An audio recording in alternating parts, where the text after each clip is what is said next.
Good afternoon, everyone. My name is Natalie, and I want to welcome you in this Smartees webinar on the Chief Consumer Officer. Our presenter for today is Tom De Ruyck. He's Managing Partner here at Insights and Head of Consumer Consulting Boards. Before we start, I just want to share with you that if you have questions during the session, you can ask them in the community chat on the left, and then afterwards, Tom will be happy to answer them for you. So enjoy the session. So Tom, if you're ready, you can kick off. Right. Also from my side, welcome and good afternoon. What will we talk about? Well, we will talk about the Chief Consumer Officer. And it's a story about how the massive change in the world around us is forcing companies to move away from inside out thinking towards outside in thinking. And secondly, I think the story also illustrates that within every company, there can be benefits coming from bringing every single employee of that company closer to consumers. So that are the two main things we will tackle today. But before we start, let's take a look at the massive change that is happening in the world. Because if you look at what the big topics are at conferences, there's a lot of chatter about digital transformation. It's about how every company sooner or later needs to adapt itself, its business model, its way of working, its way of connecting with clients to the new digital world and era, or they will go bankrupt sooner or later, just like Kodak did. And indeed, that's a big challenge. It's a challenge for a lot of different companies. How are we going to survive in the digital age? Because we see that digital business models have turned around whole industries. But I think that focusing too much on that one can make that we are blind for all the other changes that are happening. Because it's technology at large that is having a huge impact on the future of business. Because we see a lot of automation happening, machines, digital processes are taking over a lot of human interaction. And the question is, how far do we go in that? When is human interaction, the human touch, still needed? So yes, it's about how are we going to adapt our company, our business model, our way of connecting with consumers to digital, but it's also when we bring in technology in the whole client relationship, in the way we talk with customers, how far do we go in that? That are, though I think, important challenges a lot of companies are dealing with at the moment. But there is more. There is also the empowered consumer. And I think the question there is, how much power are we going to give to that empowered consumer? How far do we go in that? There is also the collaborative economy or the sharing economy, being the fact that if consumers today don't find a solution coming from companies for the problems they have, what they will do is they will get together and they will try to organize themselves and create a solution for them and their peers themselves. So three major shifts, three major trends that have a big impact on where companies are going in the future, on business models, digital, technology, empowered consumer, and also the sharing or collaborative economy. But there is more. There's also the shift in economic power from the West towards the East, towards Asia Pacific, which is, I think, first of all, giving companies a lot of new opportunities, but on the other hand, it's also full of challenges and maybe even threats. Next to that, there is the rise in awareness about environmental issues. More and more studies show that people are aware of the problem, and more also, people want companies to take relevant action. And finally, there is the rise also of health issues around the globe, which is not only an opportunity, so to say, for pharmaceutical companies, but it's also something fast-moving consumer goods companies need to adapt to. Especially if you're in the foods and drinks category, you need to change.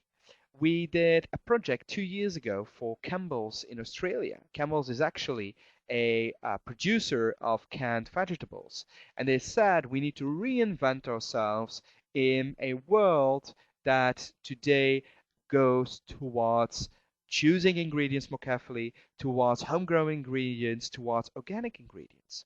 So I think these are all changes, and there are only 6 of the many changes that are happening in this world that make that for companies and decision makers within companies, it has become harder, more complex to craft a strategy, to make a decision, to make the right decision.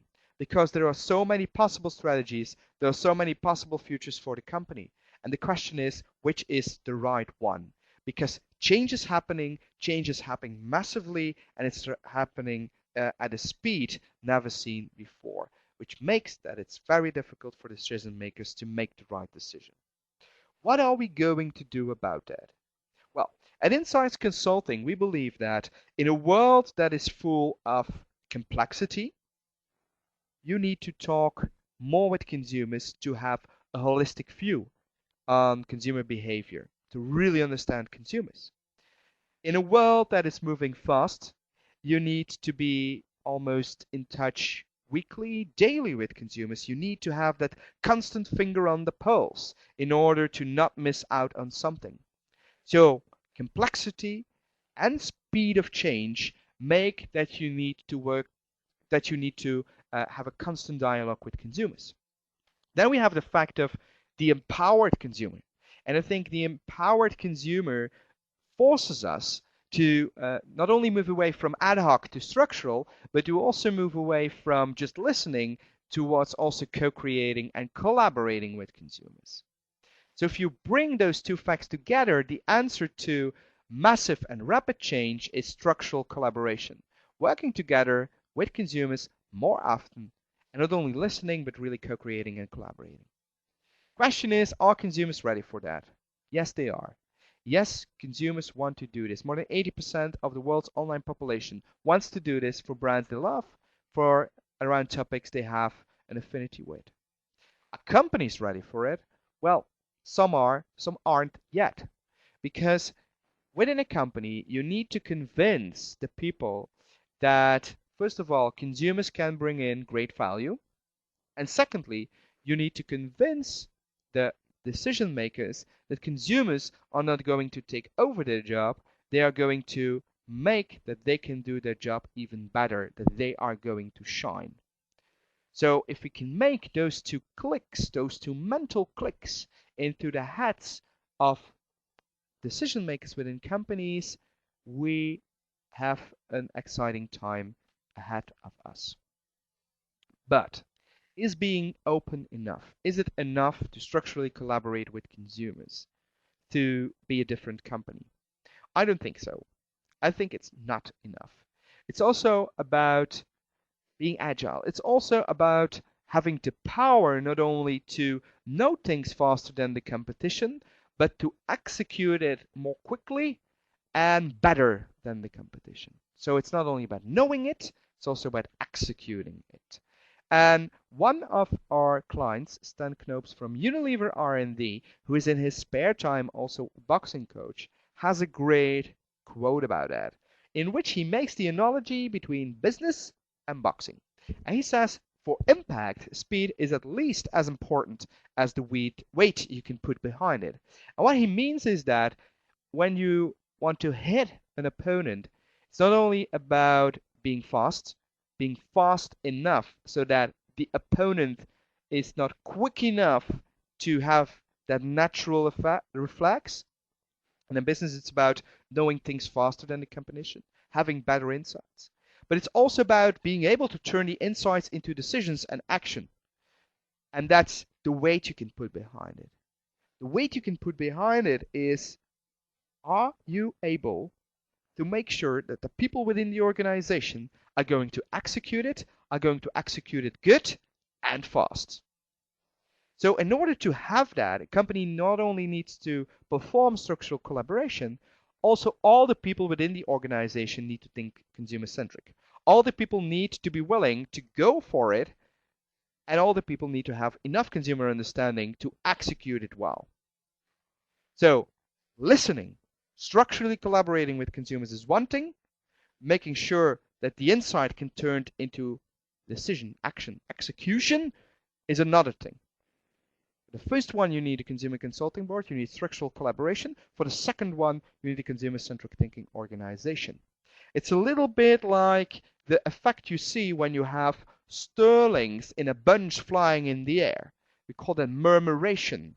When the first one makes a move, all the other ones will follow. And we want that same effect within organizations when it comes to execution of insights, execution of decisions. What is it, a consumer-centric thinking organization? Well, I will try to define it by first telling you what it is not. 3 things it is not. It's not about faking it, first of all. The guy you see in the picture is the Prime Minister of Norway. And what did the guy do? Well, he went undercover a couple of months ago as a taxi driver into the city of Oslo. And the reason why he did that, of course, was to listen to his citizens and to bring what he has learned into his decision-making process. Great initiative, of course, because he's walking a little bit my talk. But a couple of weeks after he did that, the first YouTube movies were popping up already because there were little cameras in the taxi. So what he was trying to do was making a good promotion of himself to show I'm the guy that listens to society. I'm the guy that wants to be relevant and makes relevant decisions. And probably the fact that there were elections coming up wasn't just a coincidence. But there is a second but. Because weeks after this, a journalist found out that all the people who were in his taxi were pre-screened by his PR department. So he was not doing the listening exercise to learn, he was only doing it for the effect it has on his image. So the lesson here for a company is, if you want to be consumer-centric, do it because you believe that it will change the way the company operates, that it will change for the better the performance of the company. Don't only do it for the marketing effect. Then, a second thing it is not. It is not doing everything consumers ask from you. So that means that if you are a consumer-centric thinking company, you still can decide what you will do and not do, although you listen, although you co-create with consumers. It's about managing the expectations from the start. It's about being open and transparent and tell them why you will do something, why you will not do something. An illustration here is what you see on the picture. It's a guy, an American guy, flying back from Europe to the US. And before he leaves, he tweets toward Morton's, his favorite steakhouse. Well, it would be great if you guys are there with my favorite steak in Newark Airport, because I've missed it so much. And what happened? He flies to Newark, he enters the arrival hall, and look who's there, a guy from Morton's, offering him his favorite steak. What the guy does is he tweets it away towards 200,000 Twitter followers.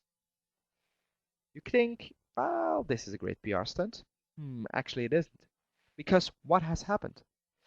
The reaction they got back was, well, I'm living 200 miles away from the nearest Morton's. Can you please bring one to me as well?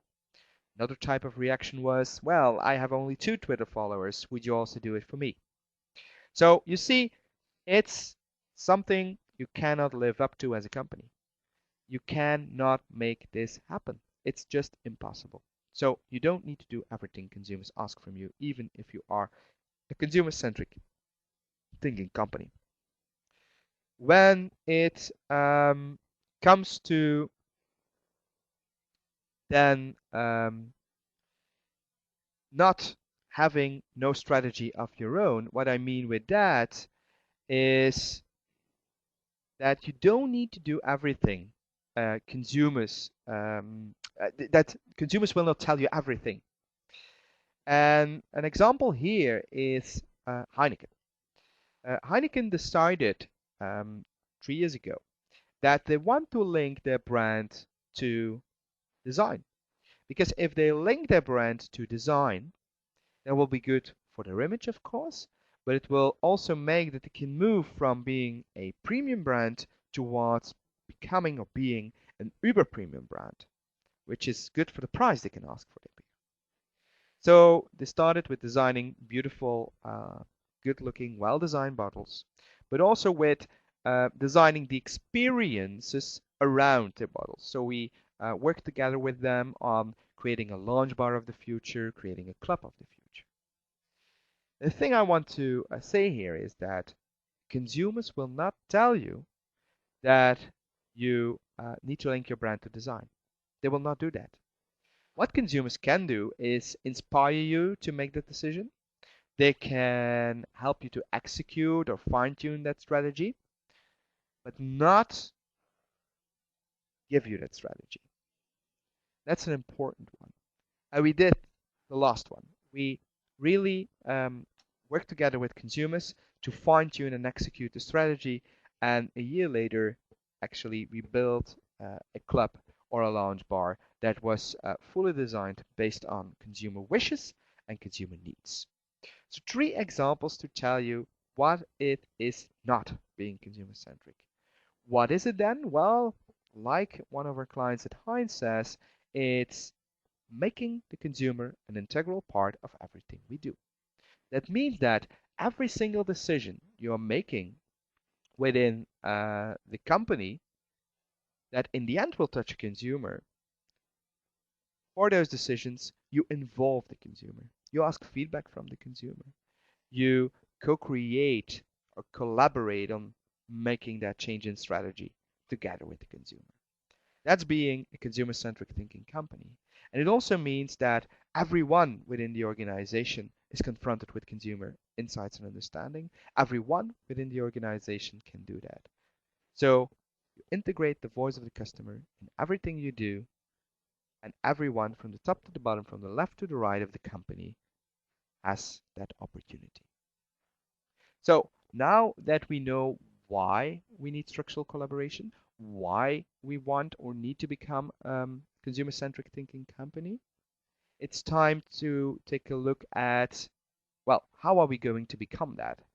And in order to come up with, let's say, a step plan to move into that direction, we walked a little bit our own talk. And we went talking with senior executives of multinational companies that are already moving into that direction. And together with them, we created the following 5-step plan towards becoming that type of company. Step 1 is about having a consumer collaboration initiative in the air and doing it well. Step 2 is about what you learn from listening, dialoguing, co-creating, collaborating with consumers. Bring that to life within the company. Make sure that based on the insights, decisions are being made, action is being taken. Then the third step is about creating that murmuration effect. It's about, well, the decision is being made, but how are we going to give everybody within the company enough knowledge about the consumer, enough passion about it, for it, that they really will execute it quick and well? And when you have done everything well with consumers in terms of collaboration, when you have communicated well internally, both towards senior executives and towards the rest of the company, it's time to do like the Prime Minister of Norway. It's time to grasp the marketing effect, because you are actually doing something that consumers almost expect from companies right now. You are listening, you are co-creating, you are collaborating, so it can have an interesting impact on your image, but also on your sales, as we will say later on. So it's then time to do that. And once you have done everything well in terms of the initiatives, in terms of internal and external communication, so to say, it's time to measure the impact all of this has on your company. Because return on investment will make that this will continue. Return on investment and proving that will make that this becomes the day-to-day way of working. This becomes business as usual. What I will now do in the rest of this webinar is go quickly over the 5 steps and tell you all about the do's and don'ts and the best practices. Step 1 is having a consumer collaboration initiative in the air. What we do here is we set up a collaboration platform, a consumer consulting board, where we bring together 150 people who are interested to do this and who are interesting and inspiring to listen to, and we will connect with them in a structural way. So they are always at your side when you need to make a decision, and they literally will be advisors, consultants. So it's a piece of qualitative research, it's listening, it's co-creating, it's collaborating. What's now the advantage of having a more structural connection and relationship with consumers? Well, you can be reactive and you can be proactive.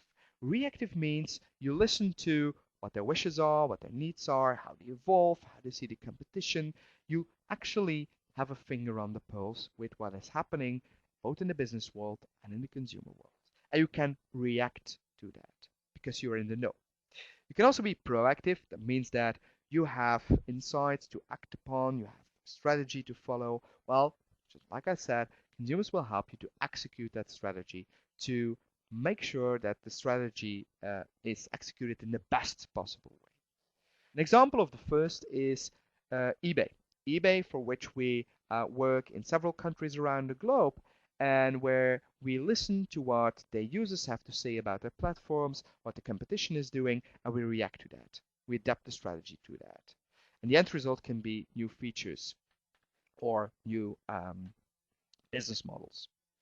When we look at being proactive, it's about innovation. It's about things we do, amongst others, for companies like Heinz, where we have an innovation strategy to follow, and in each step of the innovation process, the development process can also be of a marketing campaign. We will listen to consumers, and consumers will help us to make better decisions faster. So that's the advantage, being reactive and being proactive.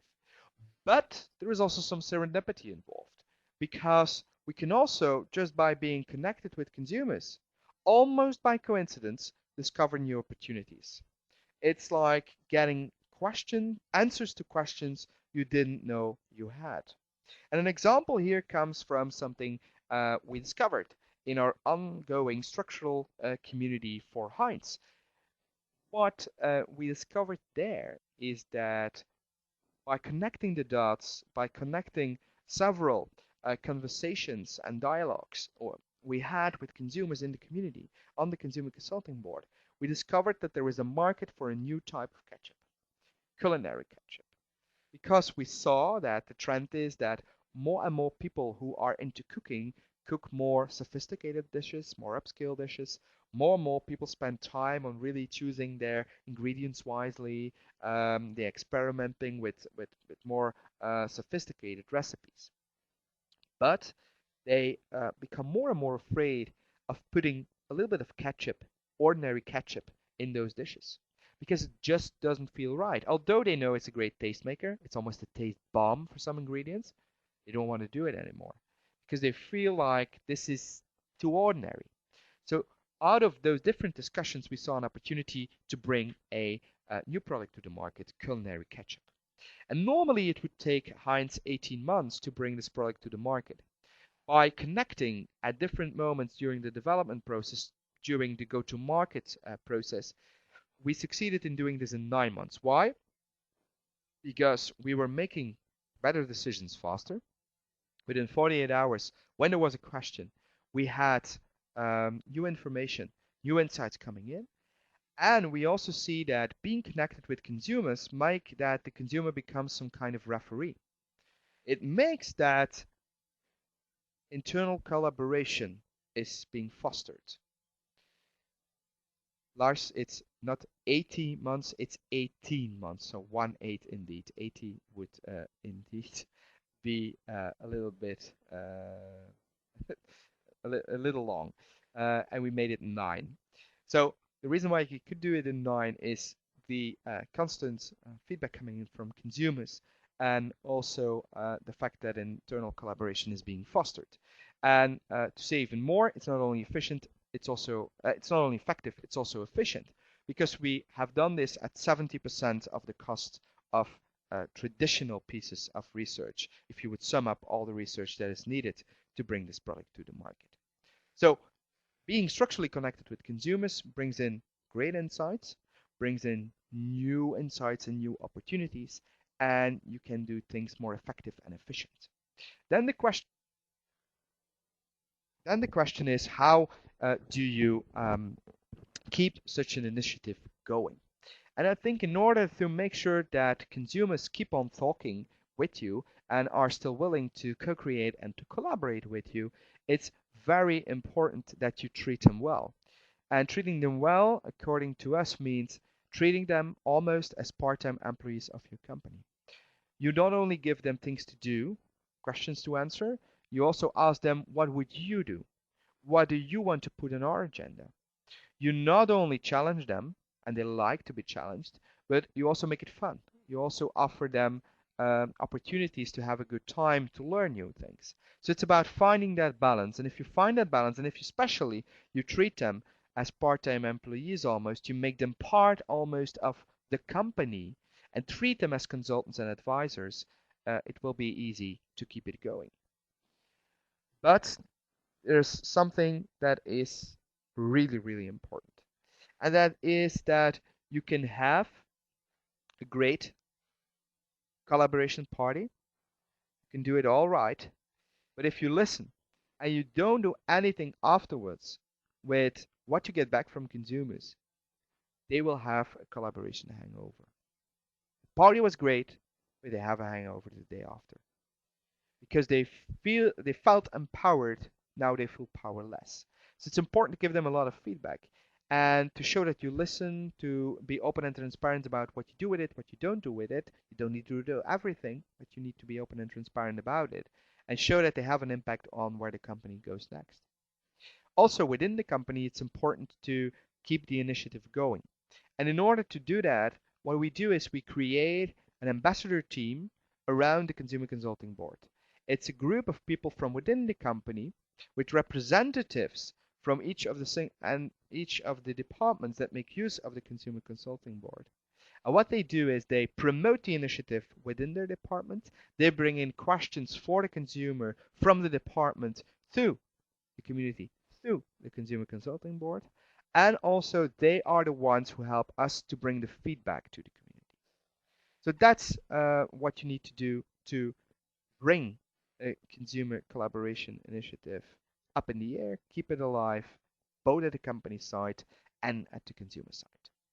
Second step is what you have learned in the community, bring it to life within the company.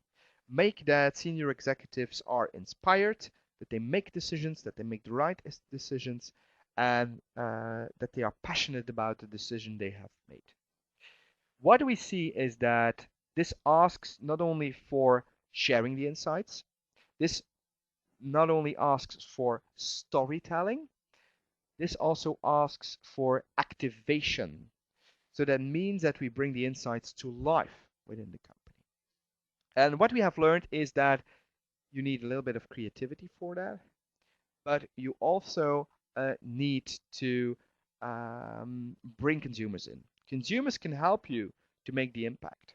Actually, what we do is we try to combine the best of the online and the offline world, of the traditional research world and the new style research world, because we do research online to generate the insights because we think it's a great way, it's efficient, it's effective, and we have all kinds of engagement tools and that longitudinal connection to come to deeper insights. It's the first thing. But we also know out of our experience that if you want to make an impact, bringing that consumer with you that has a great story to tell is so impactful. It's more impactful if they tell the story directly than if we do it. If you have an ideation session, it can be beneficial to bring an interesting person, consumer from your consumer consulting board, um, to bring him in or her in. So it's about combining the best of the new and the old world. It's about combining the best of offline and online. Couple of examples. PepsiCo. PepsiCo, Ruffles brand in Turkey, reconnecting the brand with Generation Y. What we did is we did a consumer consulting board to turn around the whole marketing strategy, and we had a lot of insights. We needed to convince the brand team and the creative agencies of PepsiCo Ruffles in Turkey to make a change, to do things differently. So we shared the insights, but before we moved into the ideation session and the actions session the next day, we went into Istanbul to meet up with 10 consumers, youngsters from our consumer consulting board, so that we could bring the insights to life, that the people could talk to the consumer and talk about the insights, so that they could almost experience as brand managers, as advertising creatives, the insights themselves. And it's then when the insight becomes credible, believable, it's then when the insights become sticky, and it's there where you create the passion that people have to make the change. And another example is from De Lijn, which is a public transportation company back in Europe, back in Belgium. And what we did for them is we did a community about public transportation. We, in one of the quarterly debriefs, we found 10 major insights, 10 things that need to change according to consumers. And what we did is we shared the 10 things, and afterwards we did a speed dating session between 10 members of the consumer consulting boards, 10 customers of the company, and 10 senior executives of the company. And 10 times for 5 minutes they discussed consumer, company member, employee, one of the 10 insights. And what we got back as a feedback from them is that this was one of the best sessions they have ever had when it comes to market research, consumer understanding, consumer knowledge. Because the insights were good, of course, but especially for or because of the way we brought the insights to life. So listening is one thing, co-creating, collaborating is one thing, activating the insights is at least as important. And then we have step 3, because we not only communicate the insights towards the senior executives, we need to make the whole company consumer-centric. We need to give the whole company a basic understanding of consumer knowledge and behavior. An illustration. What you see in the picture is an experiment Virgin Airways or Airlines is doing at Heathrow Airport in London. It's a pilot project. Why? Because Richard Branson had the great idea, what if I give all my ground personnel a Google Glass? What will happen if they have Google Glasses? Well, what happens? He is a frequent flyer. He comes to her, and while looking through her Google Glasses, she sees who he is and what his preferences are. So she can start a very personalized conversation. She can, for example, say, oh, I see that you prefer an aisle seat. I have already arranged that for you. So that will be, of course, a pleasant experience for the frequent flyer, at least the first time. Maybe the second time it already becomes an expectation and it's no positive surprise anymore. But it's a good way of using big data to improve the relationship a consumer has with a frontline employee. But wouldn't it be great if next to the glasses she has on her nose, in her mind she would also have a basic, broader consumer understanding. She would be able to put what customers ask, what customers do into a bigger context, and she would know how to react to things and what people expect in certain situations.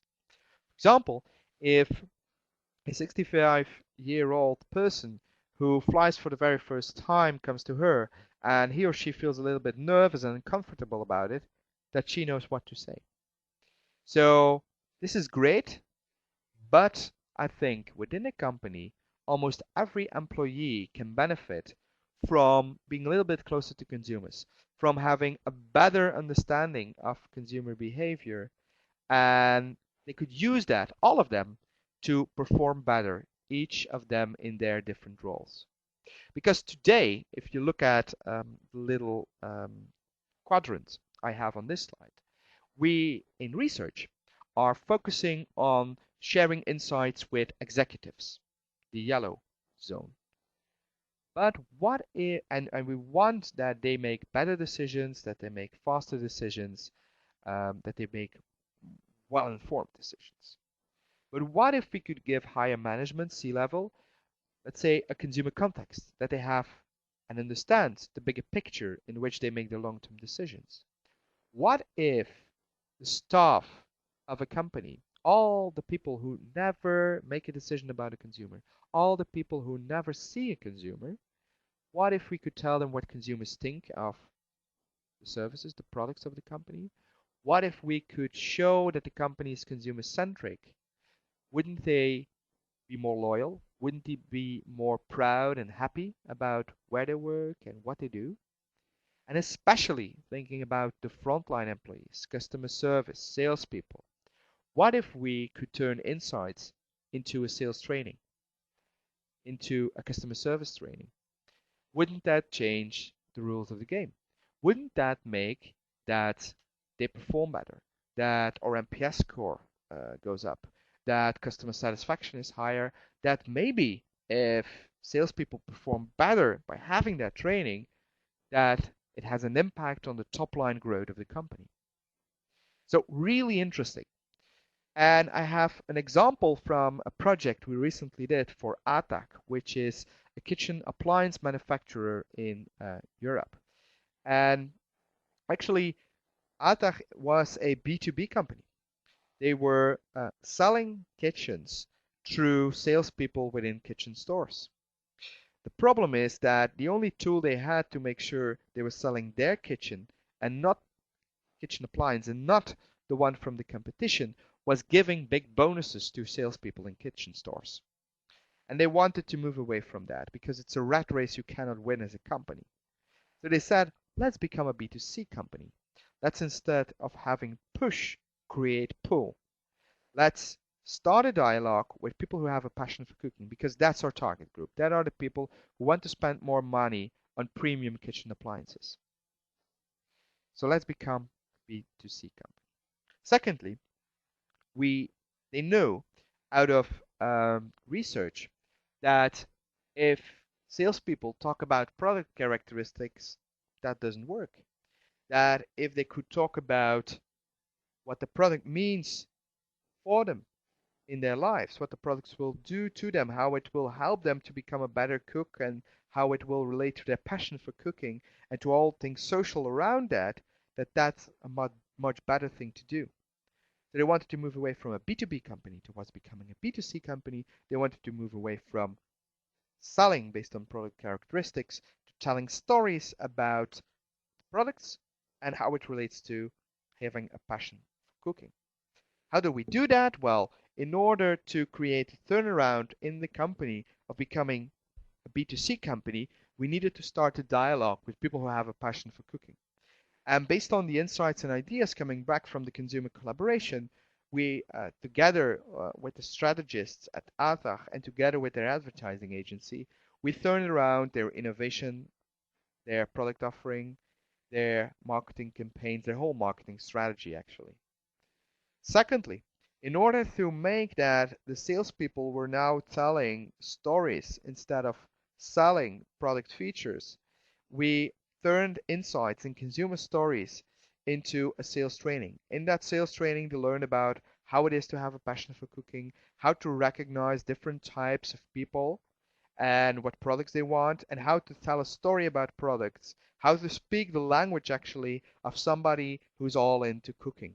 Because those guys are great sales guys, but they don't know anything about cooking. Because maybe last year they were selling cars, and maybe next year they will be selling computers. So we created a sales training based on consumer stories and insights. And we even did cooking workshops with salespeople and people from the community to let them real life experience how it is to have a passion for cooking.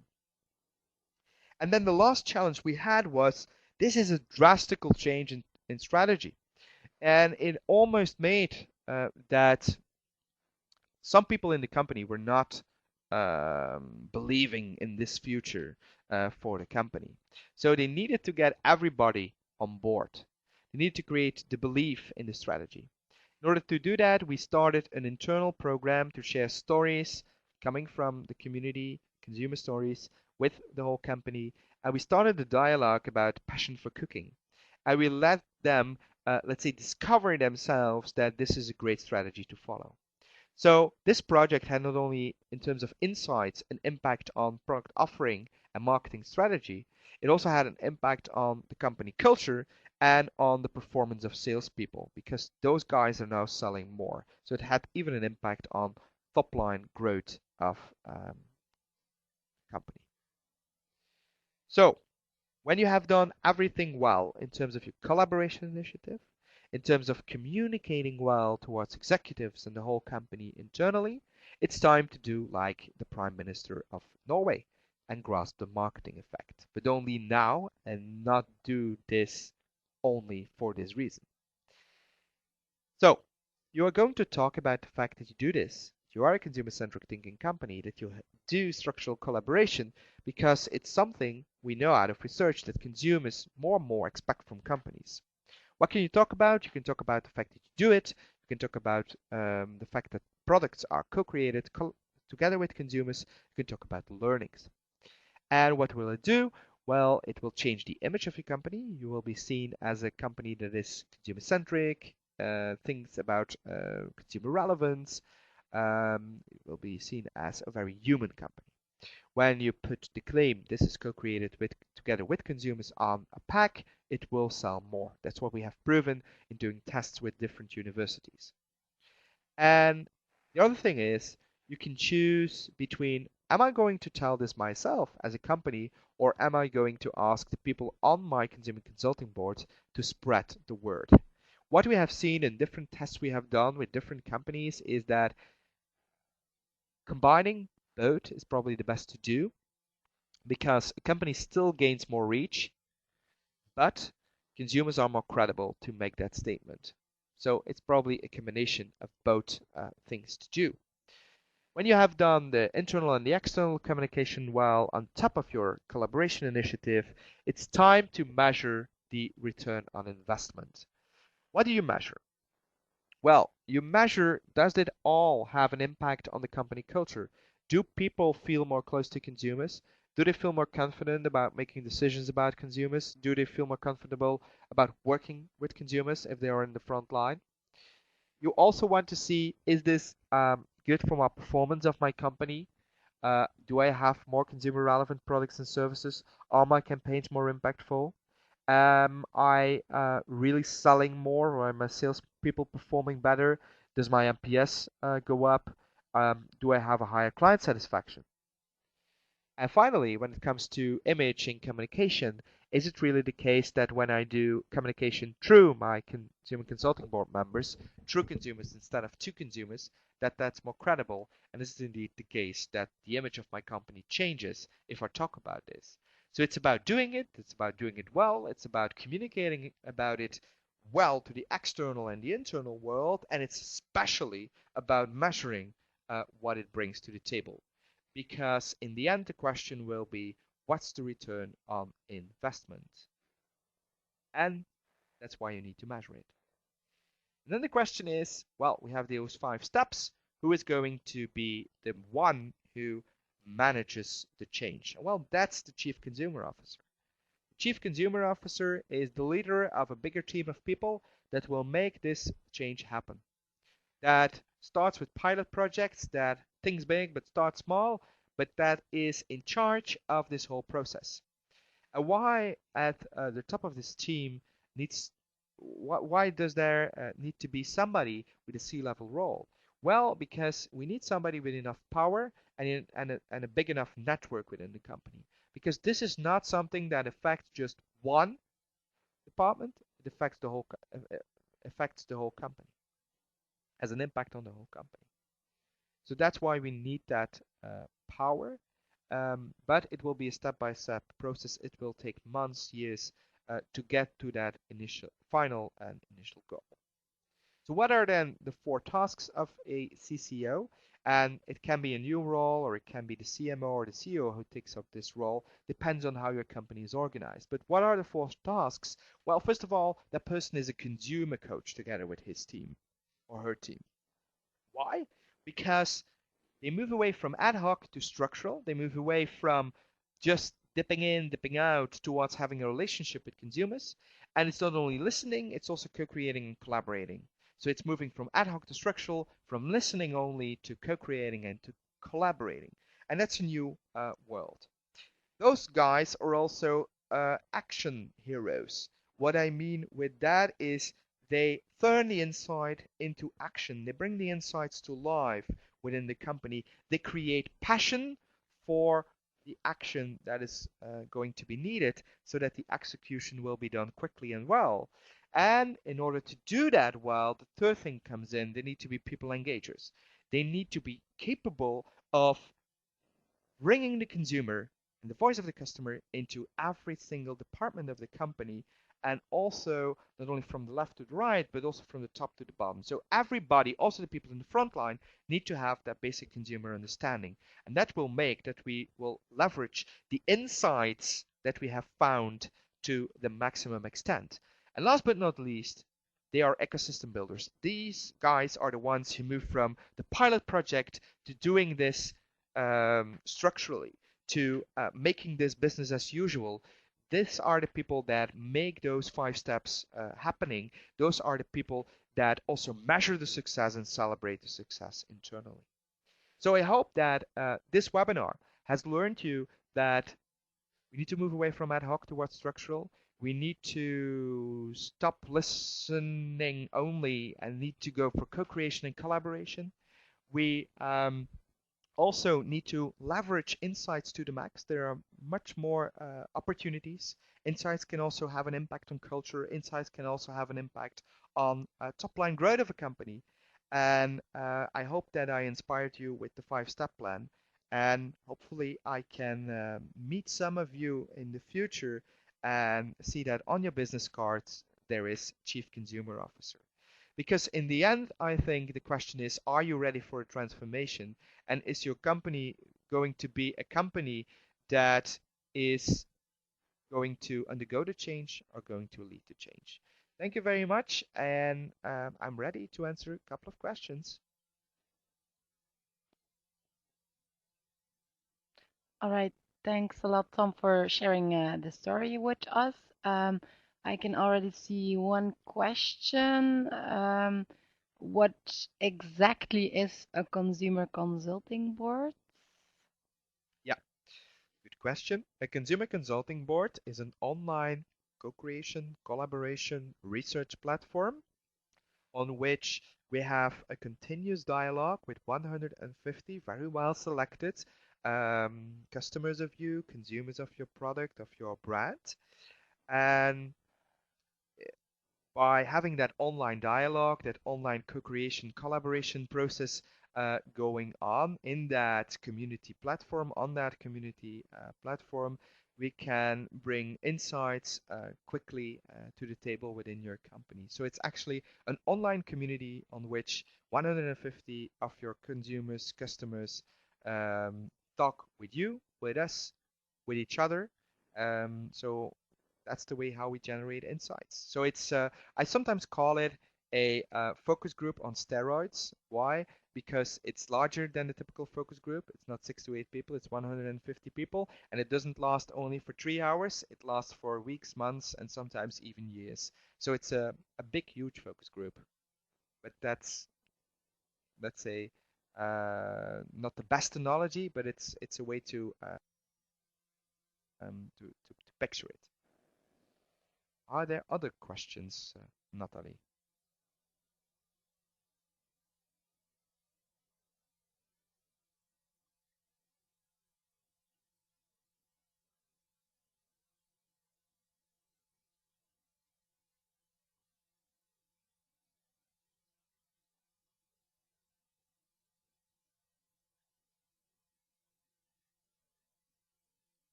Thank you. Bye.